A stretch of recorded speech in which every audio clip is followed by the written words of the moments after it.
tsy hoaiko tantaraina tompo ny herinao misy fasanady are sy ny eloko afaka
avana malalo amin'ny tompo mbola ho ampitombony aminareo mandrakarivany ny fahasoavana sy ny fiadanana avy amin'andriamanitra rahaintsika sy jesosy kristy tompo indeha isika ry havana idera sy amin'ny voninahitra n'andriamanitra. Jehova mideranao ny asanao ary ny olonao masina misaotranao, milaza ny voninahitry ny fianjakanao izy sady miresaka ny herinao mba ho afahafantarina ny zanak'olombelona ny herinao sy ny abeny ny voninahitry ny fanjakanao. Fanjakana mandrakizay ny fanjakanao ary hiatra mitaranaka faramandimby ny fanapahanao. Amen. Ivavaka isika ry havana. Tompo, indreto ny olonao, isaotranao, idera sy manome voninahitra anao, ary nombom-peo amin'ny mpanao salamo arak'izay efa novakiana nanandratapeo nentina nanehoana ny fanomezana voninahitra anao. Faly zay tompo satria tonga indray ny fotoana izay ahafahanay miona amin'izao fahita lavitra izao amin'ireo mpianakavy ny finoana ny tokantrano, manaraka ity fampianarana ampitaindavitra ity, ary indrindra mamarana tanteraka izahay ny fampianarana sy ny fiarahamandinika ny filazantsaranao Jesosy izay nosoratan'i Jaona, ary hiditra amin'ny epistily izay nosoratan'i Jaona ihany koa. Tompo malalo, avy aminao zany ka hiderahanay ny voninahitrao. Fa mangataka aminao an-trano zahay ao anatin'izao famaranan'izao izay tondrana dindinika entina manamafy ny fampianarana momba n'ilay tendry mialoro sosona izay nosoratana ka nampitaina ary ampianarina ny fiangonana, satria fototry ny finoanay maha-protestanta efitsika emanay raha teo zany amin'ny maha-fiangonana fa ny tsy mpivavahana anay. Mpamonjy eo, manateny zahay fa eto anivonay an-trany ianao ary anome aina mandrakariva izao fotoana izao. Fa amin'ny anaranao Jesosy Kristy mety ny maniry sy manao zany vavaka izany. Misaotra mpamonjy. Amen. Ry havana malalo amin'ny tompo, dia fifaliana lehibe no anehoana fisaorana sy fankasitrahana antsika amin'ny fanarahana izao fotoana izao, ary koa ny fiarabana antsika satria tody izao fotoana sarobidy izao indray isika ary afaka miombona sy manaraka izao fampianarana ampitaindavitra izao. Mamarina tanteraka isika ny filazantsara an'i Jesosy izay nosoratan'i Jaona, satria tsy misy toko hafa intsony idirantsika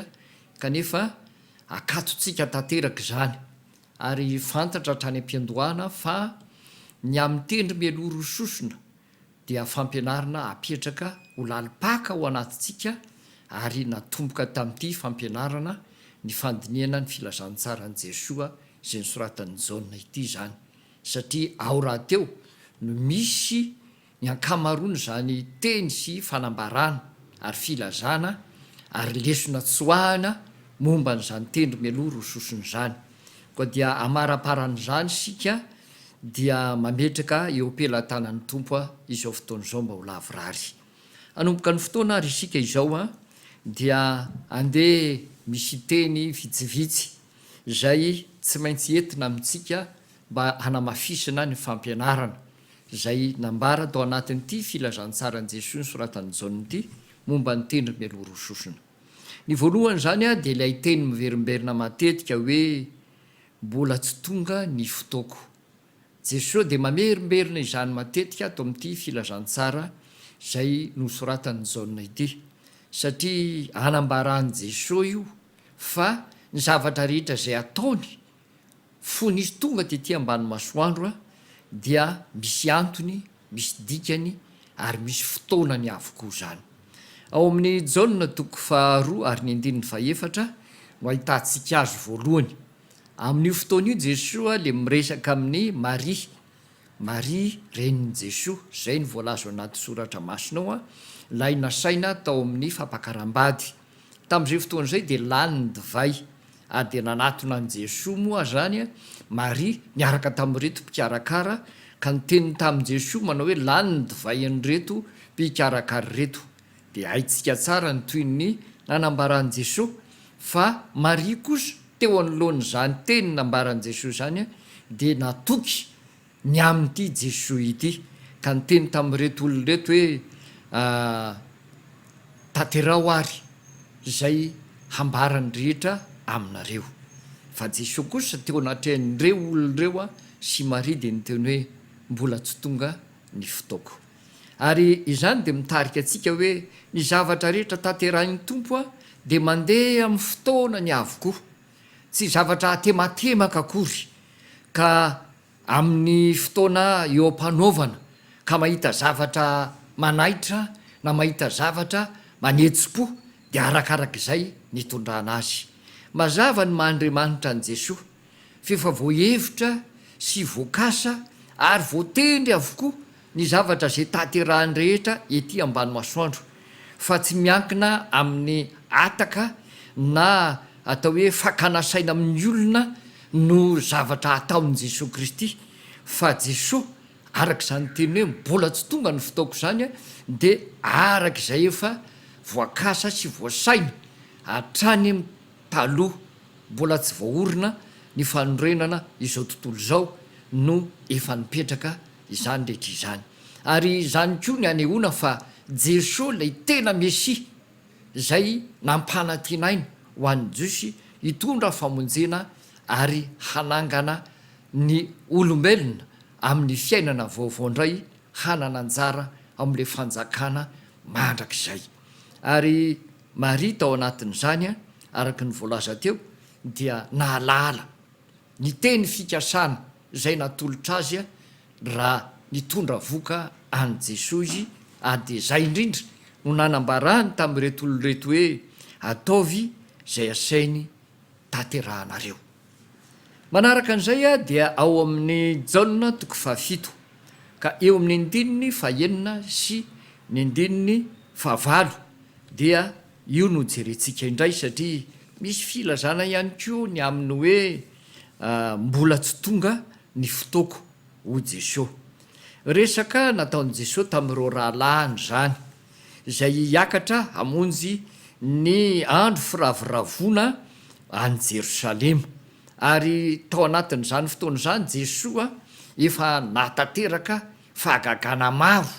ary namoaka fampianarana zay nampitolagaga ny olona rehetra ihany koa ary tao anatin'izany reto rahalahin' Jesosy reto de mbola tsy nino azy ary azo everina azy ao anatin'le fotoana dinidinika ifampiresahana fotrany velovelo-pialonana ihany ka na nyteny fanaovany am' Jesosy aza eto amin'ity Jaona 7 ity de ohatra misy teny aneso kely ihany satria raha tonga zao fotoana zay handianana hiakatra any Jerosalema miandro firavoravony zao dia ny teny tamin'i Jesosy hoe andao am'izay andeha ary rehefa tonga any Jerosalema de miseo miariary am'izay amin'ny olona fa aza miafonafona zany hoe aminy zany a ny zavatra natao rehetra zay nototosainy jesosy tany Galilia de tahaka ny hoe fisehoana miafonafona ihany fa ny fandehanana ny Jerosalema no fisehoana miariary ka raha tena zava-tsoa tokoa ary tena zava-marina avy amin'Andriamanitra de tokony tsisy atahorana zany ka miseho ary miariary eny amin'ny vahoaka ary de zany indrindra moa no lazainy hoe andao hiakatra am'izay de miseho fa aza miafonafona intsony de eo anatrehan'izay Jesoa no niteny tamin'izy ireo hoe tsy mbola tonga ny fotoako ary zay filazany Jesoa zay a de filazana sady tsy manda ny teny sy ny hevitra zay nambaran'reto rahalahy reto kanefa koa tsy maneho hoe manaiky koa hoe de ho hitanao zany fa maneho teny pahendreny ary fampafantarana nyreto rahalahy reto fa manana ny fotoanany avokoa ny zavatra rehetra ataony Jesosy tahaka ny fitondran'Andriamanitra ny fiainan'ny olona rehetra sy ny tsirairay sy izao zavatra ary rehetra izao ary de zany indrindra no asehony Jesosy hoe mbola tsy tonga ny fotoako raha mamaky nio Jaona 7 isika de hitatsika fa ao anatin'io vo niainga kelikely eny reto rahalahy reto de niainga koa Jesosy ary Jesosy tonga tany Jerosalema fa mbola nipetrapetraka mbola niafokafona mbola nangingina ihany koa tao anatin'izany ary zany rehetra zany moa no natao Jesosy de satria mbola tsy tonga ny fotoany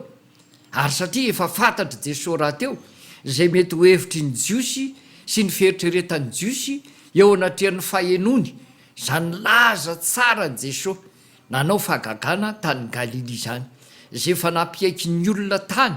ary relaza hatrany Jerosalema ary niomakomana ny amin'izany ny olona niomakomana ny olona mba hamantatra ny amin'ny hoe manahoana ny fahamarinana ny fahamasinana zany asa ny tanterahan'i Jesosy zany na mantapantatra ny olona hoe haretina tahaky ny ahoana re mba mininona koa zay ny mahazo anjara amin'izany mamantapantatra ny olona ary reo mpitondra fivavahana de ny aminy hoe ahoana no isehony zany mba hitsarana izany satria manelingelina ny amin'ny fivavahana zay fa noraisiny olona ka anjaratsika tanterahantsika ary andraikitritsika eto am'izao fotoana iainantsika izao zany zany moa zany ny zavatra nisy ary fantatry ny tompo zany fantatry Jesosy avokoa ary ny akamarony ny manam-pahefana rehetra na ny mpanapaka eo amin'ny fanjakana na ny tompona ndraikitra manam-pahefana eo amin'ny fivavahana de efa fantatry ny tompo fa fahavalony avokoa sady nankahala azy ary nateo amin'ny olona azy sarababem-bahoaka de mizara roa zany miandry azy zany misy ireo zay mankahala ka hiapanga sy hila sotasota ary misy kosa mba miandry zay anjarany hoe inona reny mba ho anjarako eo anatrehan'izany fahasoavan-dehibe entiny zany lehilahy avy any Nazarety zany a raha tonga miakatra aty Jerosalema izy de zay ny hitantsika an'io teny hoe mbola tsy tonga ny fotoako satria mbola lavidavitry ny fotoana zay hisehony zany fanenjehana sy zany atao hoe fisehony Jesosy Kristy miariarika teraka avokoa ny zavatsarotra rehetrarehetra ao anaty fiarahamonina sy ny mahazo ny mpianatra izany de zay ny ilazana amintsika hoe efa fantatry Jesosy mialoha avokoa tsy hoe tahaka ny mpaminany tsotra Jesosy fa tena mpaminany ny mpaminany mihitsy ary izy no faminaniana ary de zany no aseho mba ilazana fa ny fotoana zay anatanterahany Jesosy Kristy ny asa sy ny teny rehetra ataony ary ny fampianariny de mandeha ary mirindra araky ny fotoanany avokoa manarak'izay a dia misy ihany koa teny zay tsy maintsy hitondram-panazavana misimisy somary ny lalovako ihany izy tao anatin'ny fanazavana ireny satria hitako hoe raha toka mijanona eo de mibahatoerana be mety tsy avitana ny ezaka zay atao amin'ny famitana ny Jaona epia filazantsara ny soratany jauna manontolo zany eo amin'ny jauna toko fahafito ambe folo a ny andiny ny faharoambe folo de ahitantsika n'le teny a manao hoe zanaky ny fahaverezana zanaky ny fahaverezana manomboka tamina maky an'io mantsika de efa samina lalalala dolo daholy samy efa nieritreritra dolidolo hoe ty zany tsy maintsy zay ary teny izany tokoa ary efa nanokatra ny saitsika zany a tamin'ny fanontaniana sy ny valim-panontaniana rehetra ombenombeny nomeno ary rehefa tonga teo de samy efa namaly samy efa namantatra samy efa nalala hoe ity andiny soratra masiny ity sy zao filazany Jesosy zao a de efa miteny ny am'izany atao hoe tendry mialoha rososona ka ity fanendreny ity de manavaka ny mpianatra zay mananjaro am' Jesosy Kristy araka ny vavaka nataony teo sy mampiariary ireo tsy manana anjara am'izany a ary isan'zany ao anatin'ny mpianatra roambe folo lahy dia Jodasy tamin'ny vavaka zay nataony Jesosy eto indrindra no hitondrana fanazavana satria ny teny tahaka itony zany a dia akaniny olona tsy mety mino ary tsy mety manaiky ity fampianarana momba ny tendry mialoha rososony ty bahana ka eti ny anazavana zavatra azo everina fa tsy mifanitsy mazava ary tsy manambara ny fahamarina ny teniny tompo kanefa ndraindray mety mandresy lahatra ho an'ny olona zay mbola tsy mahazo tsara ary tsy mety mino koa ny am'ty tendry mialoha rososony ity zao mantsy ny zavatra misy ny fomba fiteny tahaka itony zany a dia tena fomba fiteny teo amin'ny Hebreo mihitsy izao teny izao satria nampiasa izany ny fiarahamonina teo am'reto Hebreo teto reto ary izao ny zavatra pisy rehefa misy olona zay anarina ary mena torohevitra tariana amin'ny lalana zay tokony ho izy kanefa tsy mety mandeha am'izany de ampiasain'ny olona io teny io hoe ity kosa de tena zanaky ny fahaverezana mihitsy satria tsy mety ahitsy tsy mety tomina am'izay marina ary tsy mety makatoa zay tokony handraisana fahendrena fa de nahoana loatra lahy ary de tao anatin'izany no niraisina ny hoe ny ray ny tony kosa angamba de olo ny fahaverezana mihitsy ka dia niteraka zanaky ny fahaverezana ihany koa ka de lasa fomba fiteny zany lasa fomba fiteny zany ary de zay fomba fiteny zay no izingizin'ny olona zay tsy manaiky hoe karazana fomba fiteny expression fiteny ao anaty fiarahamonina ani zany ka tsy azo tazolona ho teny matotra sy teny entotra ilazany Jesosy Kristy ny fotokeviny eto nefa de ambara amitsika fa tena manambara mihitsy ny fotokevitra zay asehony Jesosy Kristy amin'ny filazana ny am'reto mpianatra manaraka azy reto zany satria fantatritsika tsara fa vavaka ane zao ataony Jesosy zao hoe fa tsy resaka sy dinidinika atao amin'ny fiarahamonina vavaka asandrany eo anatrehan'Andriamanitra ray ka am'izany vavaka zany tsy ilana expression na fomba fiteny eo amin'ny fiarahamonina zany tsy Andriamanitra naonaovana an'izany fa raha eo anatrehan'ny olona dia azo anatanterahana ny dinidinika sy fomba fiteny mahaliana sy mahafinaritra tahaka izany fa vavaka no ataony Jesosy eto ary ny faharoa Jesosy Kristy nge dia efa nalala ary efa niteny any amin'ny Jaona toko fahaenina ny andiny ny fahafitopolo efa voalaza zany hoe tsy zava ny fidy anareo fa ny anankiray aminareo aza devoly no faritany Jesosy hoe devoly mihitsy ka zany devoly zany a dia efa naman'ilay very zany ka rehefa tsy zanak'Andriamanitra de zanaky ny devoly ary io le adevitra naseho hoe inareo nge ka zanaky ny devoly hay ny ray tao anatin'ny roambe folo de zanaky ny devoly ihany koa hitatsika ao amin'ny Jaona toko fahaenina dimy amby folo ka ny andininy fahaenina amby folo ao Jesosy de niteny sy nanambara tamin'ny mpianany fa Jesosy no nifidy ny mpianatra Jesosy no nanendry ny mpianatra mba handeha sy hamoa ary mba hareta ny vokatrareo ho Jesosy mantsy ny mpianatra amin'io filazany Jesosy Kristy io a de efa izy raika amby folo lahy sisa no miresaka aminy fiefa tsy teo tsony jodasy fantatritsika tsara fa jodasy a teo amin'ny fotoana zay nanaovana sy nanorenana ny fanasan'ny tompo dia efa lasa ary izao dinidinika izao a de efa ty aorinany zany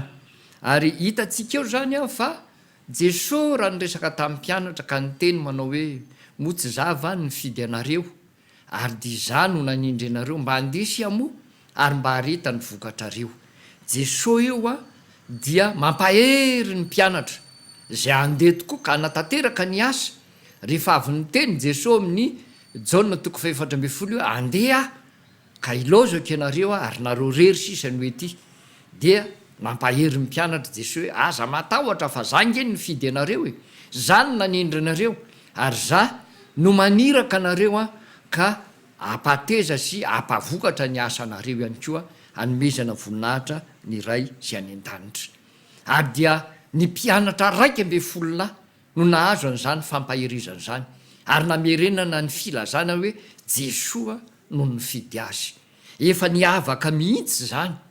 ary fantatra miariary arak'izay hambaran' Jesosy nanontany alohan'io filazana hoe zanaky ny fahaverizana io na ty amin'ny filazana rehetra manaraka de manefa tena teny ambaran' Jesosy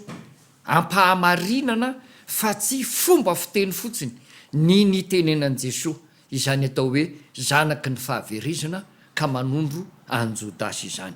ary na ny mpianatra aza de isany nahalala ihany koa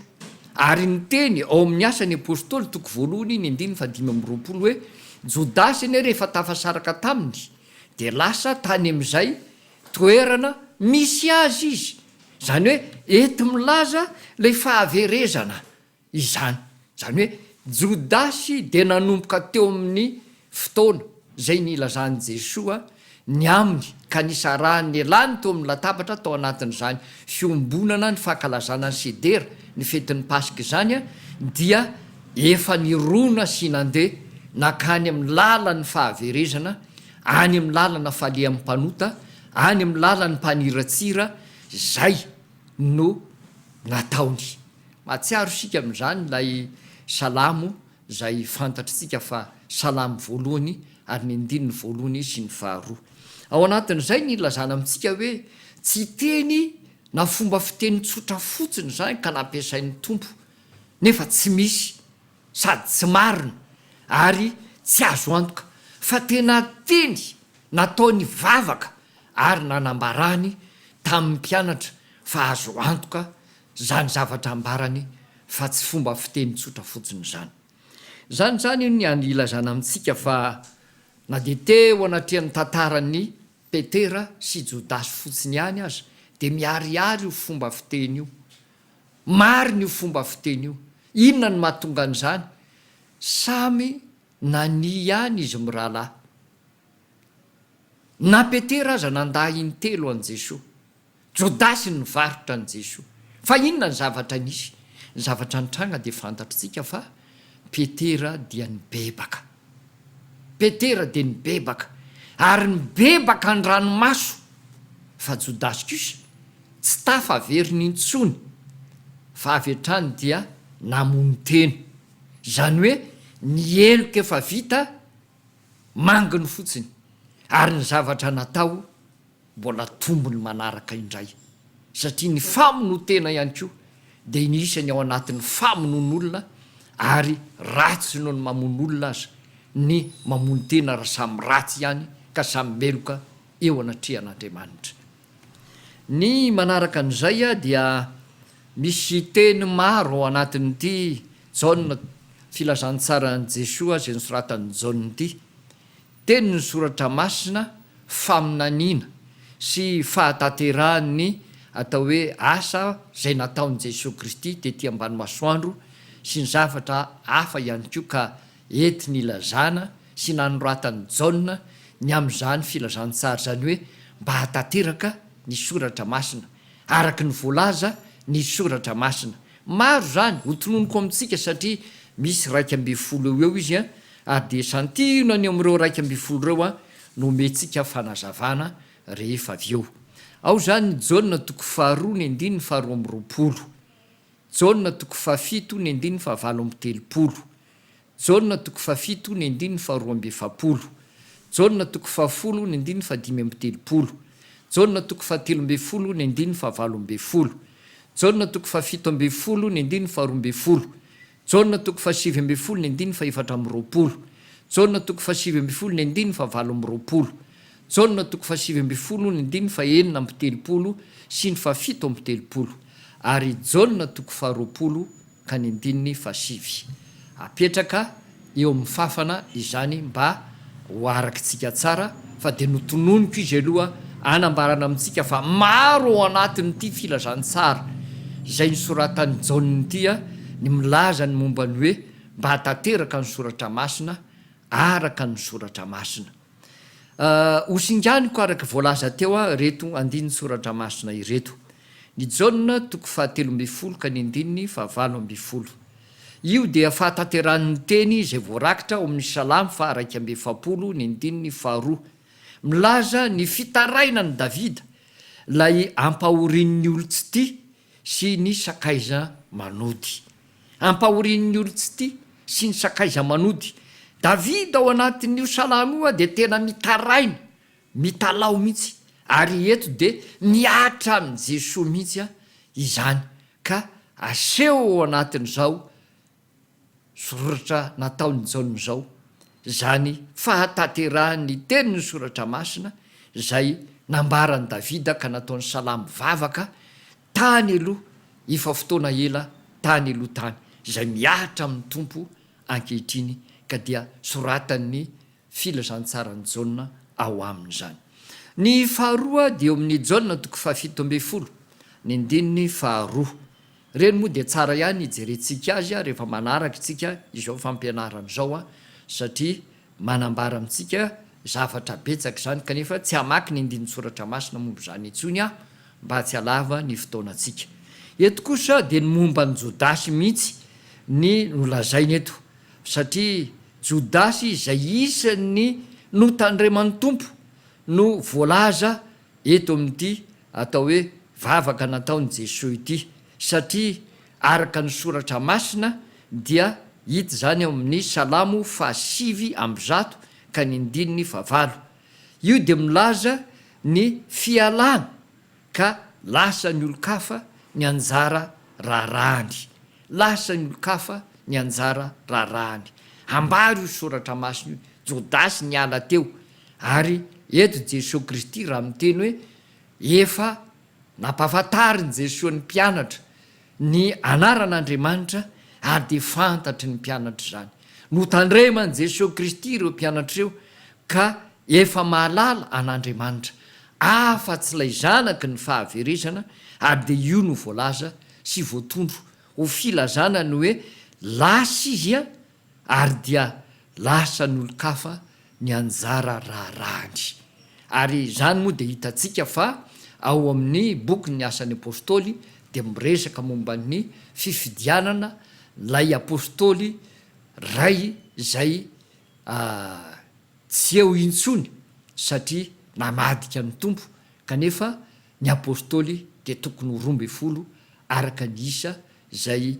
ny antsony Jesosy Kristy ny mpianatra, ary koa mitovy isa amin'ny fokon'ny Israely dia ny foko 12 raha teo koa zany. Manarak'izay dia eo amin'ilay jauna toko fa 7 ka ny andininy fa 420. Jesosy teo ambony hazo fijaliana no lazaina eto ka nalainy miaramila ny akanjony ary nozarainy miaramila zany, ary tamin'ny filokana no nitsinjarany miaramila izany akanjo zay notafiany Jesosy zany. Jesosy moa zany dia nanao akanjo, ary ny akanjon'i Jesosy dia voalaza fa tsy nisy vitrana, zany hoe tsy nisy zaitra akory, fa dia lamba lava be ary dia iny no asangodingodina amin'ny vatana manontolo ary dia lasa mifono tsara ny tena. Teo amin'ny Jiosy mantsy dia izany mihitsy ny atao hoe fitafian'ny olon-tsotra. Ny fitafian'ny olon-tsotra dia lamba tokana, ka dia iny lamba iny sady tafiana akanjo entina mandehandeha rehefa amin'ny atoandro, ary lamba irakofana rehefa amin'ny alina. Zany hoe vahany ny lamby iny zany a de inindray no irakofana ary zay ny nono nandraisany Jesosy Kristy le fanoarana ny am'lay hoe olona zay nakao amin'ny namany ka nindrana zavatra tao aminy mba anamboarana sakafo ho an'ny vahiny tonga tao aminy de le nilazana manao hoe de mitsangana ihany izy noho ny fisaka izany sarotra be satria eo anoloany zany zavatra angatahanyle olo zany ka zavatra maro ny tsy mamety azy voalohany aloha alina ny andro amin'ny alina zany tsy tokony mifanelingelina indrindra efa ao anatin'ny fotoam-patoriana ny olona no elingelenao tsy vitany hoe voelingelina ny torimaso fa ao koa le dingana faharoa voalaza ao anatin'io hoe efa miara-matory amin'ny zanany izy zany hoe efa miondany eo aminy efa oatratrany ny zanany ary tsy vitany hoe oatratrany fotsiny fa eo indrindra nisy eon'ity lambo ty hoe le lamba zay firakofana le akanjo zay hitafinan-davanandro zany de irakofana izy mianaka ny dikan'izany de hoe raha mitsangana izy zany a ka irakotra n'lay lamba ndray hijeren'le olona sy anolotra zay ilainy dia hiaka tsy mitafy lamba eo indray le zaza sady hiala eo atratrany jereo am'zany fa tena tsy mahalala fomba mihitsy ary tsy netiny nataonyity lehilahy ity kanefa dia nitsangana ihany izy noho ny fisaka izany iny moa zany a de fanoarana nasehon'ny tompo fa eto a dia aseho zay lay lamba atao hoe ny fitafian'ny tompo izay de no zarazarain'izy ireo zany fitafian'ny tompo zany ary ny nanaovany ny fitsinjarana de tao anatin'ny filokana tao anatin'ny filokana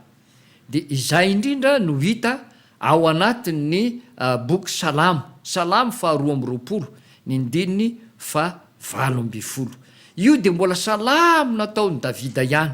fitaraina ny davida tao anatin'ny fotoatsarotra zay ny aretany ary tao anatin' zany nanaovany tony kira vavaka ny aminy hoe de nilokan'ny olona ny fitafiny zay teny ankodiny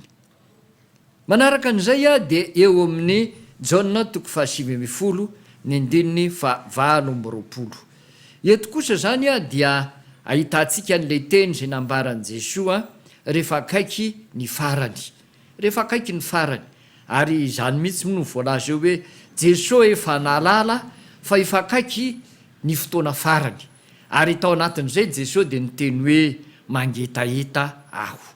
fa inona nataony reto olo reto rehefa nilazan'izany Jesosy hoe mangetaheta vinaigitra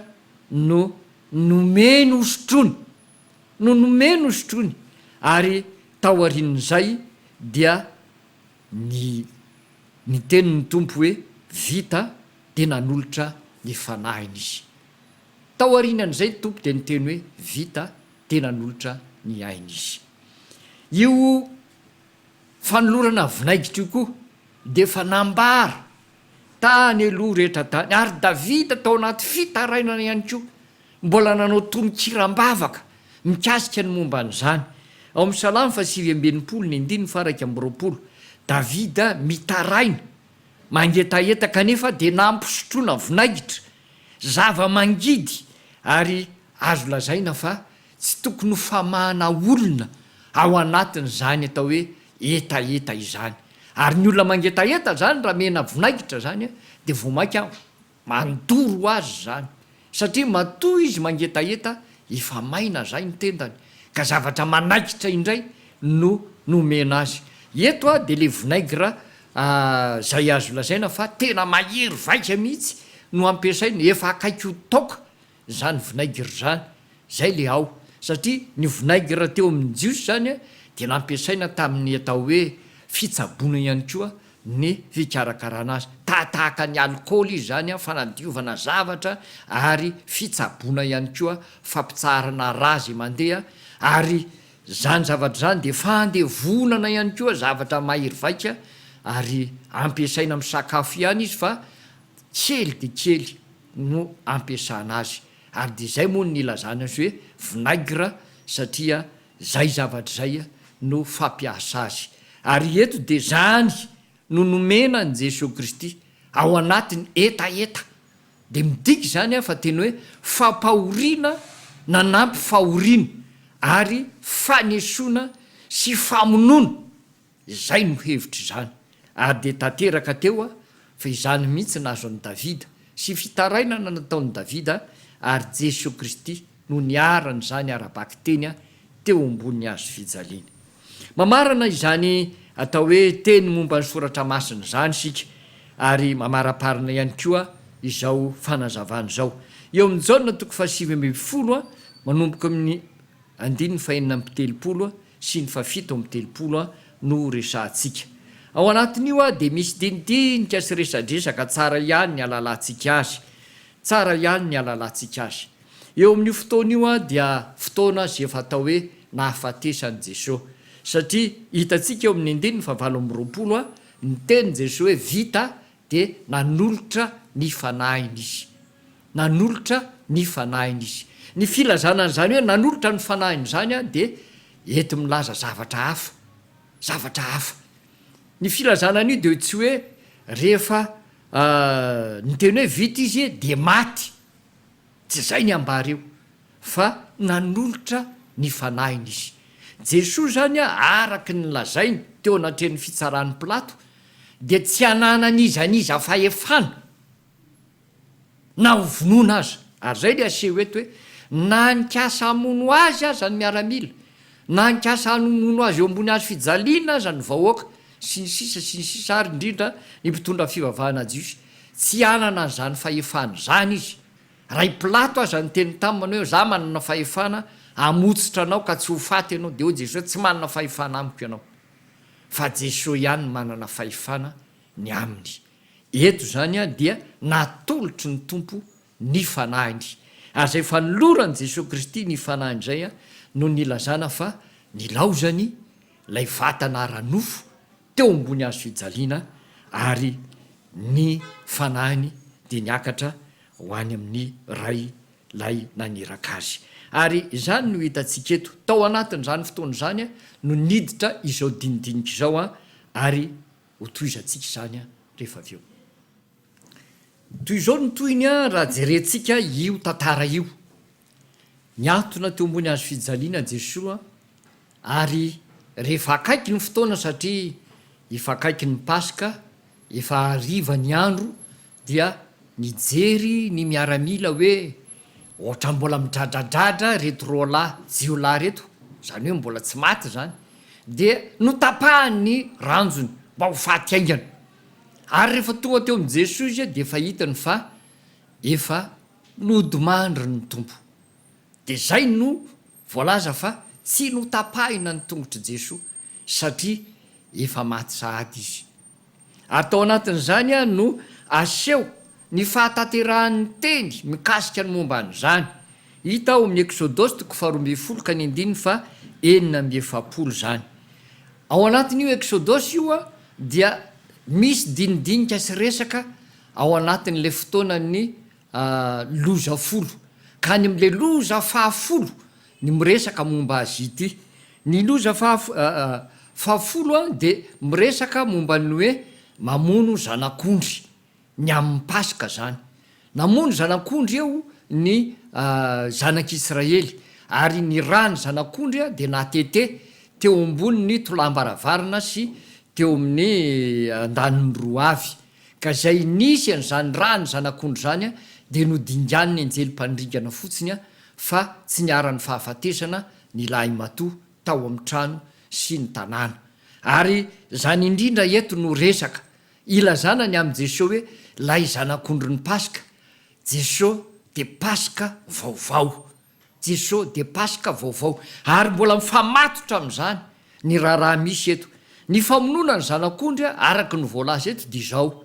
Nambara ao anatin'io Exodosy 12:9-7 io fa tsy misy ho tapatapahina ny taolana na de iray aza. Tsy misy taolana ho tapatapahina lay ondry na de iray aza. Tsy notapahina ny taolany.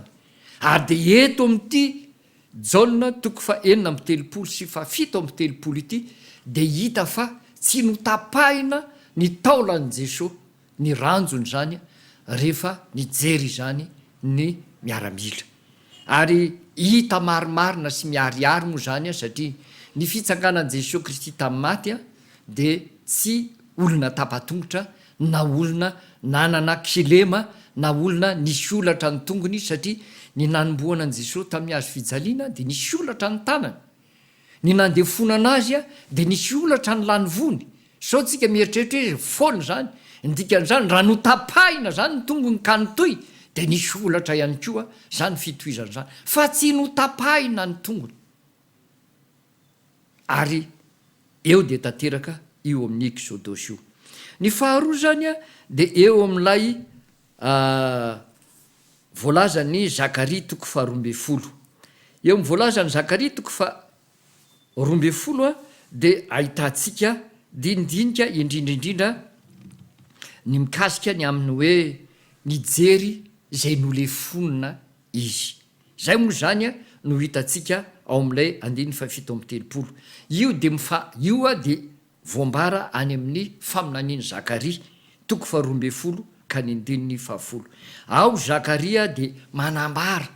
mitaraina ary milaza ny nandefonana azy ary ao anatin'izany a no atao hoe fotoana fanehoana fampaherezany ny Israely sy ny hanamasinana azy a no hambarany Zakaria ao anatin'izany teny mpaminany iny zany mitaraina izy ao fa ny fireneny Israely de tahaka an'izany mihitsy hoe olona nolefonina tamin'ny lefona ka nojerena zany nolefonina zany de hita io a ao amin'ny atao hoe tanteraka tao amin'ny Jesoa ary nosoratany Jaona ao anatin'izao filazantsarany zao mamarina tanteraka isika io atao hoe zay voalaza sy voasoratra ao amin'ny teny soratra masina ka fanamafisana ny tendry mialoro sosona lay teny faminaniana rehetra sy ny fahatanterana zany teny faminaniana zany tao amin'ny Jesosy satria efa voalahatra efa voatendry ary efa voasaina mialoha izany kefa nambara ny mpaminany efa nataony Davida vavaka fitarainana ary voarakitra hatrany amin'ny fotoana zay atao hoe nialany ny fireneny Israely tany amin'ny tany Egypta tamin'ny fotoana zay nankalazana voalohany ny Paska ka namonoana ny zanak'ondry dia toy izay a no famaranana ity filazantsara zay nosoratany Jaona ity ary koa ny fanamafisana amintsika ny dinidinika rehetra mikasika momba ny hoe ny tendry mialoro sosona ary ny fantohany zao famaranana zao de ny hoe zay nakasika ny momba an' Jesosy Kristy ary ny mpianany zay nanaraka azy ao anatin'ny ity filazantsarany Jesosy zay nosoratany Jaona ity amin'le boky kely zay efa noviditsika iny raha mbola tsy manana anao de mbola misy boky kely eo a ary alahoery fa efa misy maky izy io a na ny mpianatra mpitandrina na ny olona manaraka ity fampianarana ity any velany ka dia ao anatin'io boky kely io a de efa misy fitanisana reo atao hoe andiny soratra masina milaza mivantana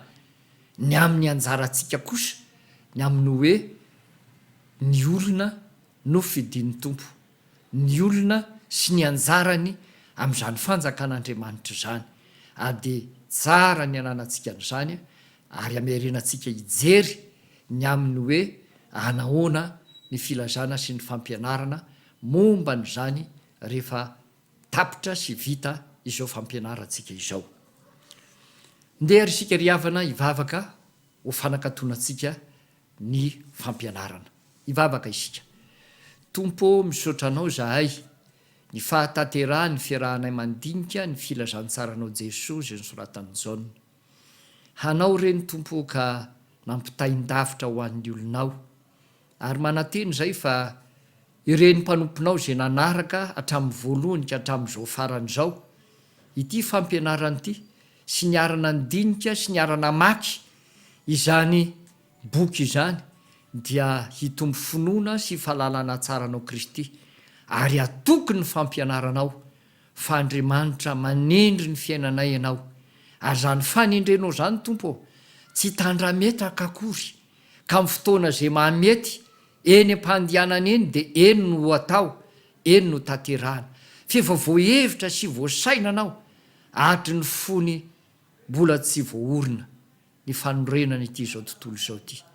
dia efa teo anatrehanao zany zavatra rehetra zany. Mpamonjy eo, zovo moa zahay zao zay nampalalainao ity fampianaranyity zao Tompo. Raha mba isan'ny olona zay efa voahevitrao, efa hatramin'ny talohan'ny fanorenana izao tontolo izao, mahatsiaro fifaliana zay sy fahasambarana, fa na dia mpanota tsy mendrika ary izay, na dia mivadibadika tahaka ny petera ary izay, na dia manana fahalemena tahaka ny mpianatra 12 izay, tsy navelanao tahaka ny Jodasy, fa navelanao kosa ahalala, ahafantatra sino anao satria notominao ray hanatona an Jesosy, nampianarinao ray hahalala an Jesosy, ary niesahanao fanahy masina mba hanaiky fa Jesosy ny Tompo sy Andriamanitra, izy le mpamonjy anay ary izy le ivelomanay, finoanay sy fanantenanay ny fiainana mandrakizay. Henoy ny vavakay Tompo, ary tehirizo ambany fahasoavanao zay aharitra amin'izany. Fa zao vavakay zao Tompo dia kambanay sady tanterahanay amin'le vavaka nampianarinao manao hoe: rainay o zay any an-danitra, ho amasina ane ny anaranao, tonga ane ny fanjakanao, atao ane ny sitraponao, ety atany tahaka ny any an-danitra. Beo anay an'io zay anina sahazo anay, ary mamelay ny elokay tahaka ny namelanay zay meloka taminay, ary raha mitondra anay mifakam-panahy, manafahanay amin'ny ratsy, anao ny fanjakana sy ny hery ary ny voninahitra mandrakizay. Amen. Dia misaotra an'Andriamanitra isika ry havana fa tanteraka soa ity fotoana ity, ary dia mbola manasanao hatrany hanaraka izao fampianarana izao, fa hiova kely indray isika amin'iny herinandro ho avy iny, hiditra amin'ny epistily izay nosoratan'i Jaona isika. Ny epistily izay nosoratan'i Jaona dia misy anankitelo: ny epistily voalohany, ny epistily faharoa ary ny epistily fahatelo zany. Io zany no amaranantsika ny fampianarana amin'ity taona 2024 ity. Vitantsika avokoa ao anatin'izany ny sanganasan'i Jaona, satria vitantsika ny apokalipsy, vitantsika ny filazantsara, ary miditra amin'ny epistily isika izao. Ka dia mbola manasanao sy manentana anao anana faharetana, anana fahazotoana amin'ny fanarahana izao fampianarana ampitaindavitra izao. Ary manarak'izay dia mbola manentana antsika ihany ny amin'ny fitrotronam-bavaka sy ny fifampitrotronam-bavaka, ny fandraisana anjara amin'ireny atao hoe rojom-bavaka famonjena ireny. Ary koa manentana antsika mba ho amin'ny fahazotoana miara-mivavaka hatrany.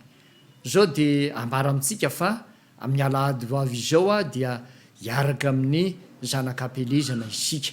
ary amin'io koa no manomboka ny fanatanterantsika ny voka dehibe ny fiangonana, hanao fanentanana zany ny mpianakavy ny finoana ny voameran'ny vola, ary afaka tonga dia mandrotsaka isika zay efa mba voaomantsika, ary ny fiafarany zany fandrotsahantsika ny voka dehibe zany dia amin'ny alahady farany amin'ny volana Desambra, fa ny ivo ny voka dehibe kosa dia amin'ny krismasy ny 15 Desambra izany. Koa dia manantena fa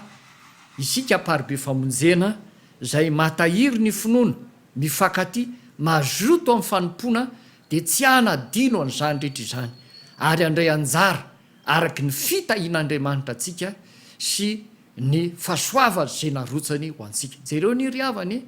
malasa saina sy malasa ny eritreritra, ary ambara amintsika paribe famonjena noho ny fitahian'Andriamanitra.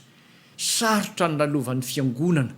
nandritry nyity fotoana zay nisiny ny valana retina ity, fa sady tsy dia napiditra vola loatra ny fiangonana no hita nefa fa namoaka vola tahaka ny fotoana zay fanao rehetra ihany koa. Ady izany ny ilazana amintsika hoe ny vola zay navoaka mba hamitahantsika ny didy sy ny raha samihafa na anatiny na ivelany dia mitovy amin'izay tokony natao ihany na tsy nisy azy zao zava-misy zao fa ny volaniditra kosa dia hitantsika fa sady ny hena no hita fa tena nisy fiatraikany amin'ny fiainan'ny fiangonana zany. Hiatrika ny famaranana ny taona isika dia hiditra amin'ny taona vaovao. Fantatritsika ny diditsika ao anatin'izany ry havana fa tsy maintsy atao zay atomomba anazy na ny ato anatiny zany na ny any velany, ary isany manana anjara amin'ny fanohanana an'izany ny fanatanterantsika ny voka-dehibe, ary indrindra moa mba hisy foto-drafitrasa mijoro ny amin'ny fankalazantsika ny 120 taona ny fiangonana amin'io taona ho avy io. Amarina tanteraka izao fotoana izao sika manasa anao ary havako zay manaraka ity fotoana ity mba hitsangana andray nitsodrano avy amin'ny tompo, sady ho fifampahirizatsika zany no fifanentanantsika ary hofana masinana antsika ihany koa ao amin'ny Kristy Jesosy, lay lohan'ny fiangonana, tompo ny finoantsika sady mpanefa azy. Ho tanteraka aminareo ny nitsodrano zay tononona amin'ny anaran'ny tompo.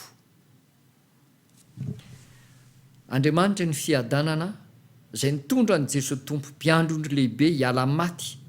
mitondra ny rano fanekena mandrakizay. Izy hatanteraka anareo amin'ny tsara rehetra hanao ny sitrapony, ka hiasa ao anatinareo izay akasitrahana eo masony amin'ny alalan'i Jesosy Kristy tompo.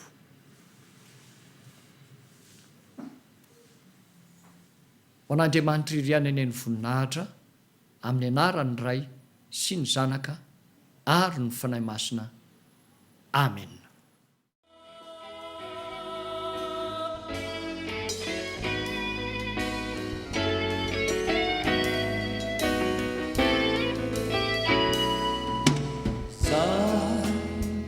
Taletana guavitambina retubu muzi o ampiasa wetiku manubu